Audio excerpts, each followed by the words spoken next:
بسم اللہ الرحمن الرحیم صلی اللہ علیہ وآلہ وسلم۔ جو کچھ ہوا میں سوچتی ہوں کہ دل کانپ جاتا ہے۔ میں معاف بھی کر دوں مگر رب تو ہر آنسو کا حساب لے گا۔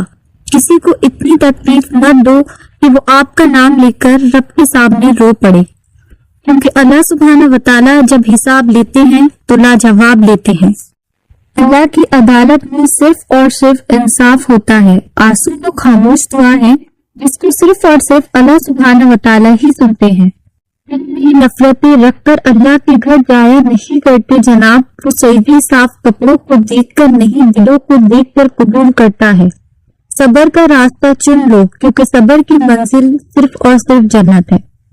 بے شک۔ السلام علیکم ایوریوان، میرا نام ہے نور۔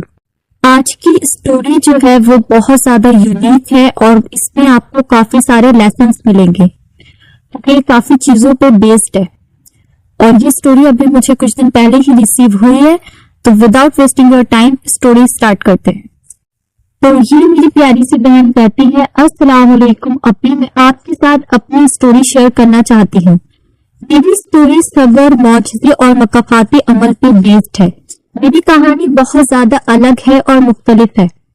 میں چاہتی ہوں کہ میری اسٹوری سننے کے بعد کوئی مجھے جج نہیں کرے۔ میں اپنی اسٹوری صرف اس لیے شیئر کر رہی ہوں تاکہ لوگوں کو لیسن مل جائے، اور کوئی اگر میری جیسی سچویشن سے گزر رہا ہے تو اس کو صبر آ جائے اور وہ ہمت نہیں ہارے اور اللہ سبحانہ وتعالیٰ پر مکمل توکل رکھے۔ اور اپنی ہماری فیملی میں ہم 4 ممبرز تھے، ہمارے امی ابو اور ہم 2 سسٹر، ہمارا کوئی بھائی نہیں تھا۔ ہمارے امی ابو نے ہماری ماشاءاللہ سے بہت اچھی تربیت کی تھی۔ وہ اپنی 22 کی ایج میں میرا رشتہ آیا الحمدللہ یوروپ سے، اور جن کا رشتہ آیا تھا وہ لڑکے انجینئر تھے۔ میں اس ٹائم اسٹڈیز کر رہی تھی، لیکن رشتہ اچھا ہونے کی وجہ سے میرے امی ابو نے 7 منتھ بعد میری شادی کی ڈیٹ فکس کر دی۔ میرے کو تو اپنی یہ ارینج میرج ہو رہی تھی، لیکن شادی کے جو بیچ کا ٹائم تھا اس میں میری ان کے ساتھ کافی اچھی انڈرسٹینڈنگ ہو گئی تھی اور آپس میں بات چیت ہونے لگی تھی۔ الحمدللہ میں اس رشتے سے بہت زیادہ خوش تھی۔ دیکھتے ہی دیکھتے شادی کا ٹائم بھی قریب آ گیا اور ماشاءاللہ الحمدللہ ہماری شادی ہو گئی۔ سب لوگ آپس میں بہت زیادہ خوش تھے، میں بھی بہت زیادہ خوش تھی۔ مجھے لگا کہ شادی کے بعد میں بھی اپنے ہسبینڈ کے ساتھ یوروپ چلی جاؤں گی، لیکن ایسا بالکل بھی نہیں ہوا۔ انہوں نے مجھے اپنے ساتھ لے جانے سے منع کر دیا۔ انہوں نے مجھ سے بولا کہ میں کچھ ٹائم کے بعد تمہیں اپنے پاس بلا لوں گا۔ میں اس میں بھی راضی ہو گئی۔ الحمدللہ ہم دونوں بھی آپس میں بہت زیادہ خوش تھے، سب کچھ بہت اچھا چل رہا تھا۔ 1 سال کے بعد ان کا بیہیویئر میرے ساتھ چینج ہونے لگا۔ تو میں سوچنے لگی کہ ایسا کیوں ہو رہا ہے، مجھے کچھ بھی سمجھ میں نہیں آیا۔ اب جیسا کہ وہ باہر تھے یوروپ میں یہاں رہتی تھی، میں ان کو بار بار کال کر کے کہتی تھی کہ مجھے بلا لیں۔ وہ مجھے بلانے کے لیے تیار نہیں ہوتے۔ میرے کافی زیادہ فورس کرنے پہ، میری فیملی کے فورس کرنے پہ انہوں نے مجھے اپنے پاس بلا لیا، لیکن وہ کبھی تو میرے ساتھ نارمل بہیو کرتے اور کبھی بہت زیادہ روڈ بہیو کرتے، بہت زیادہ غصہ کرتے۔ مجھے کچھ بھی سمجھ میں نہیں آ رہا تھا کہ ایسا کیوں ہو رہا ہے، کس کی نظر ہو گئی ہمارے رشتے کو۔ ایسے ہی اپنے وقت گزر گیا اور ماشاءاللہ شادی کو 3 سال ہو گئے۔ شادی کے 3 سال بعد ایک دن انہوں نے مجھ سے اچانک سے کہا کہ ہم لوگ اپنے گھر چل رہے ہیں، تمہارے لیے ایک سرپرائز ہے۔ میں نے سوچا کیا سرپرائز ہے، میرا تو گھر جانا ہی میرے لیے ایک سرپرائز تھا۔ اور ہم لوگ انڈیا آ گئے۔ انڈیا آنے کے 15 ڈیز بعد میکسیمم وہ میری سسٹر کا ہاتھ پکڑ کر گھر پہ لے کر آ گئے۔ اب میں سوچنے لگی کہ یہ میری سسٹر کو گھر پر کیوں لے کر آئے ہیں۔ میں اچانک سے اس کو دیکھ کر حیران رہ گئی۔ مجھے کچھ شک تو ہوا جس طریقے سے وہ اس کو لے کر آئے تھے۔ انہوں نے مجھ سے لانے کے بعد کہا کہ تسلی سے اور دھیان سے میری بات سنو۔ ابھی میں یہ سوچنے لگی کہ یہ مجھے اب کون سی بات بتانے لگے ہیں اور میری سسٹر اتنی مسکراتی ہوئی ان کے ساتھ کیا کر رہی ہے۔ ابھی انہوں نے مجھ سے کہا کہ میں نے تمہاری سسٹر سے نکاح کر لیا ہے اور یہ اب ہمارے ساتھ ہمارے گھر میں رہے گی۔ تمہیں تو بہت زیادہ خوش ہونا چاہیے کہ تم دونوں سسٹر ایک ساتھ ایک ہی گھر میں رہو گی۔ ابھی یہ بات سننے تھی میرے تو ہوش اور آواز ہی کھو گئے۔ مجھے بہت زیادہ غصہ آیا۔ میں نے جو دل میں آیا دونوں کو بولا اور میں نے بولا کہ یہ سب کب سے چل رہا ہے۔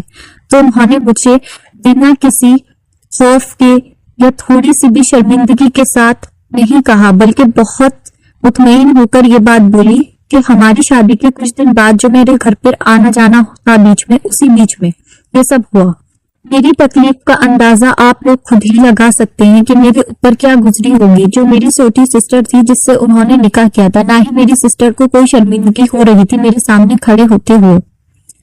میں نے خیر بہت زیادہ کوشش کی، بہت زیادہ سمجھایا، بہت زیادہ ہاتھ پیر جوڑے، لیکن میرے ہسبینڈ نے میری کوئی بات نہیں سنی۔ اس کے بعد میں نے فائنلی ڈیسائیڈ کیا کہ میں ان کو ڈیورس دوں گی اور اپنے امی ابو کے ساتھ رہوں گی۔ میرے امی ابو نے میرے ہر فیصلے میں الحمدللہ میرا ساتھ دیا، لیکن اس سب سچویشن میں میرے ابو کو ہارٹ اٹیک آیا، جو ان کو کافی زیادہ سفر کرنا پڑا میری وجہ سے، کیونکہ ظاہر سی بات ہے گھر میں ایسا معاملہ ہو جائے تو ماں باپ کے دل پر کیا گزرے گی۔ کوئی غیر لڑکی ہوتی میں شاید جب بھی برداشت نہیں کرتی دوسرا نکاح، لیکن وہ تو میری اپنی سسٹر تھی۔ میں نے بہت کوشش کری تھی، بہت سمجھایا تھا دونوں کو کہ ابھی کچھ نہیں بگڑا ہے، دونوں سنبھل جاؤ، سب کچھ ٹھیک ہو سکتا ہے، لیکن کسی نے میری کوئی بات نہیں سنی۔ میرے ابو نے کہا کہ تم ہمارے گھر پر آرام سے رہو، اور انہوں نے میری چھوٹی سسٹر سے رشتہ بالکل ختم کر دیا۔ لائف کے ایسے فیس میں خود کو اسٹرانگ بنانا بہت زیادہ مشکل تھا۔ مجھے صبر نہیں آ رہا تھا، لیکن اپنے ابو اور امی کی وجہ سے میں صبر کر رہی تھی، لیکن اندر ہی اندر میں ختم ہو رہی تھی اور مزید ڈپریشن میں جا رہی تھی۔ اتنی ڈپریشن میں کہ میں پاگل ہونے لگی تھی، مجھے پینک اٹیکس اوور آنے لگے تھے، سارا دن رات میں اذیت میں گزرتا اور کچھ بھی سمجھ میں نہیں آتا تھا کہ آخر میرے ساتھ ایسا کیوں ہوا۔ پہلے تو میں صرف 5 ٹائم کی نماز پڑھتی تھی فرض، لیکن ان تکلیفوں نے مجھے اللہ سبحانہ وتعالیٰ کے مزید قریب کر دیا اور میں نے تہجد پڑھنا اسٹارٹ کی۔ اپنی اسی سب سچویشن کے دوران جب میں ڈپریشن میں تھی تو میرے سامنے ایک نئی مشکل کھڑی ہوئی۔ مجھے معلوم ہوا کہ میں 4 ویکس پریگننٹ ہوں۔ میں نے اللہ سبحانہ وتعالیٰ کی رضا کے لیے ایک بار پھر اپنے ہسبینڈ سے بات کی اور ان کو سمجھانے کی بہت زیادہ کوشش کی، اور اپنی سسٹر کو بھی، لیکن وہ لوگ نہیں سمجھے۔ میں نے سوچا کہ ساری کوششیں کرنا بیکار ہے، وہ لوگ نہیں سمجھیں گے۔ میں اس تکلیف میں اندر سے اتنی ختم ہو چکی تھی کہ میرا 15 kg ویٹ بھی لوز ہو گیا تھا۔ میرے امی ابو نے مجھے بہت سمجھایا کہ دوسرا نکاح کر لو اور ان تکلیفوں سے باہر آ جاؤ گی تم، لیکن میرا دل نہیں چاہتا تھا۔ جو کچھ ہوا تھا اس کے بعد تو اب ان چیزوں کا خیال بھی میں اپنے دل میں نہیں لا سکتی تھی۔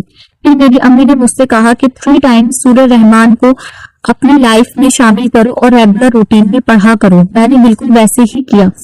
ان ساری چیزیں کرنے کے بعد بھی مجھے صبر نہیں آ رہا تھا، نہ مجھے تہجد میں سکون ملتا، نہ مجھے نمازوں میں سکون ملتا۔ میں سب کچھ پڑھ رہی تھی، مجھے جو کوئی کچھ بھی بتاتا میں پڑھتی رہتی دن اور رات۔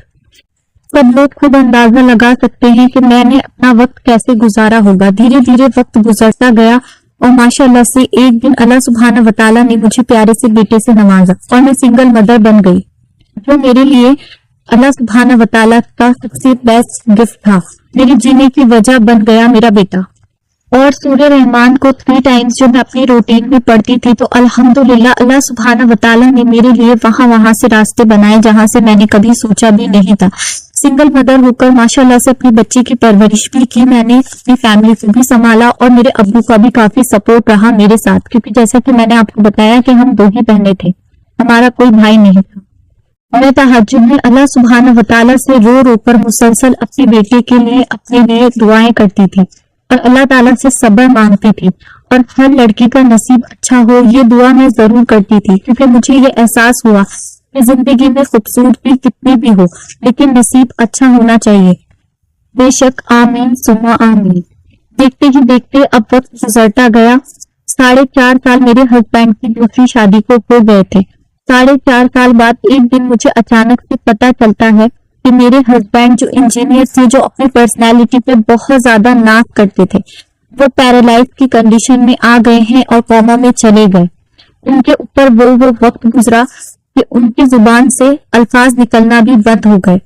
ابھی میں نے کسی کو بددعا تو نہیں دی تھی، لیکن جب میں ان کو سمجھا رہی تھی تو اس وقت میں یہ سوچتی تھی کہ انہوں نے میری سائڈ نہیں لی اور میری سائڈ سے ایک بھی الفاظ نہیں کہا۔ میں یہ ضرور سوچتی تھی، ابھی جیسا کہ ان کی اور میری شادی 3 سال رہی، تو میں جب بھی ان سے کوئی بات کرتی تھی یا میں نے ان کو سمجھایا تھا اپنی سسٹر کے معاملے میں تو انہوں نے میری سائڈ سے ایک لفظ بھی نہیں کہا تھا. وہ میری سسٹر کی سائڈ سے ہی بول رہے تھے.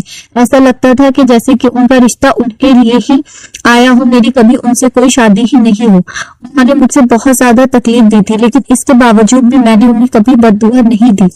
دیکھتے ہی دیکھتے میرے جو شوہر تھے ان کا انتقال ہو گیا, اور میری جو بہن تھی وہ سنگل رہ گئی. ان کو اللہ سبحانہ وتعالیٰ نے کوئی اولاد بھی نہیں دی. میری فیملی نے بھی انہیں معاف نہیں کیا, اور لاسٹ میں جو میرے ہسبینڈ کی فیملی تھی انہوں نے بھی انہیں رکھنے سے منع کر دیا. صبر سے بڑی کوئی طاقت نہیں ہوتی ہے. اب بھی میں یہ کہنا چاہوں گی, انسان کتنی بھی مشکل میں ہو بے شک صبر کرے. ایک نہ ایک دن اللہ سبحانہ وتعالیٰ آپ کے ہر ایک آنسو کا انصاف ضرور کرتے ہیں. میرے ساتھ بھی اللہ تعالیٰ نے انصاف ضرور کیا, لیکن اپنی یہ بات سچ ہے کہ میں نے اپنے دل سے کبھی بھی ان لوگ کے لیے برا نہیں کہا. میں نے صرف صبر کیا, اور جیسے بھی میری لائف میں جو کچھ ہوا میں نے اللہ کی رضا سمجھ کر قبول کیا اور اپنی زندگی کو گزار رہی تھی. لیکن دل کو تکلیف جتنی میرے ہوئی تھی اس سے زیادہ میرے ماں باپ کو ہوئی تھی, کیونکہ ظاہر سی بات ہے کہ میں بھی ان کی بیٹی تھی اور وہ بھی ان کی بیٹی تھی. تو میرے ماں باپ کو کتنی تکلیف ہوئی. میرا گھر انہوں نے اجاڑا تھا. اگر کوئی کسی بھی تکلیف میں ہے تو میں یہی کہنا چاہوں گی کہ بس صبر کرے. صبر سے بڑی کوئی طاقت نہیں ہوتی. اللہ سبحانہ وتعالیٰ آپ کے ایک ایک آنسو کا حساب کرتے ہیں. آپ نے کبھی بھی ہمت نہیں ہارنی ہے.